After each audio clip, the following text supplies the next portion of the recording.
ആദ്യം നമുക്ക് Bipin C വിജയനിലേക്ക് counting ഒരുക്കങ്ങൾ എന്തായി? ബിപിൻ സി വിജയൻ, പ്രൈം ടൈമിലേക്ക് സ്വാഗതം. പറയൂ.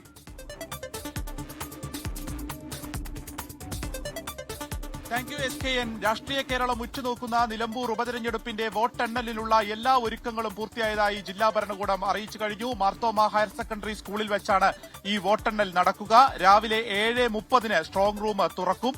അതിനുശേഷം 8 മണിക്ക് ആദ്യം പോസ്റ്റൽ വോട്ടുകളാണ് എണ്ണുക. 1413 പോസ്റ്റൽ വോട്ടുകളാണ് ഉള്ളത്.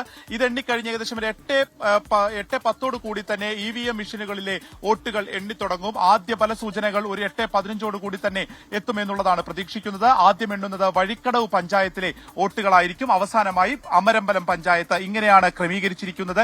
263 ബൂത്തുകളാണുള്ളത്. ഇപ്രാവശ്യം 59 ബൂത്തുകൾ അധികമായിട്ട് മണ്ഡലത്തിലുണ്ടായിരുന്നു.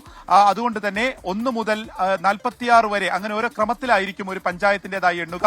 വഴിക്കടവ് പഞ്ചായത്തിലേത് 1 മുതൽ 46 ബൂത്തുകൾ വരെയാണ് വരുന്നത്. അപ്പോൾ ഒരു 3-3.5 റൗണ്ടുകൾ ആവുമ്പോഴേക്കും വഴിക്കടവ് പഞ്ചായത്തിലേത് എണ്ണിത്തീരും. അപ്പോൾ തന്നെ ആ ഒരു ട്രെൻഡ് സെക്ടർ കൃത്യമായി ഇത് എങ്ങോട്ടേക്കാണ് ട്രെൻഡ് എന്തായിരിക്കും എന്നുള്ളതിനെ സംബന്ധിച്ച് കൃത്യമായ സൂചന നൽകും. 2016-ലും 2021-ലും LDF-നൊപ്പമാണ് വഴിക്കടവ് പഞ്ചായത്ത് നിന്നത്. പക്ഷെ 2021-ൽ വളരെ 35 വോട്ടിന്റെ നേരിയ ഭൂരിപക്ഷം മാത്രമായിരുന്നു LDF-നെ സംബന്ധിച്ച് ഉണ്ടായിരുന്നത്. അതുകൊണ്ട് തന്നെ ഇനി അത് എങ്ങോട്ടേക്ക് ആയിരിക്കും, അതായത് ഇപ്രാവശ്യവും അങ്ങനെ തന്നെയാണോ അതല്ല UDF-നൊപ്പം നിൽക്കുമോ എന്നുള്ളത് ട്രെൻഡ് വ്യക്തമാവുകയും ചെയ്യും. 900-ഓളം പോലീസ് ഉദ്യോഗസ്ഥരെയാണ് ഈ ഒരു സുരക്ഷയുടെ ഭാഗമായി ഈ വോട്ടെണ്ണലും അത് കഴിഞ്ഞിട്ടുള്ള ഒരു സന്തോഷ പ്രകടനത്തിലുമായി സുരക്ഷ ഒരുക്കുന്നതിനായി 5 DYSP-മാരും 900-ഓളം പോലീസുകാരുമാണ് എത്തിയിട്ടുള്ളത്. 19 റൗണ്ടുകളിലായിട്ടാണ് എണ്ണുന്നത്. ഏകദേശം ഒരു റൗണ്ട് എണ്ണാൻ 20 മിനിറ്റോളം എടുക്കും. അങ്ങനെയാണെങ്കിൽ ഒരു 6 മണിക്കൂർ കൊണ്ട് കൃത്യമായി നിലമ്പൂർ ഉപതെരഞ്ഞെടുപ്പിന്റെ വോട്ടെണ്ണൽ പൂർത്തിയാവുകയും ചെയ്യും. അതിനുള്ള എല്ലാ ഒരുക്കങ്ങളും അവിടെ പൂർത്തിയായി കഴിഞ്ഞിരിക്കുന്നു. SK.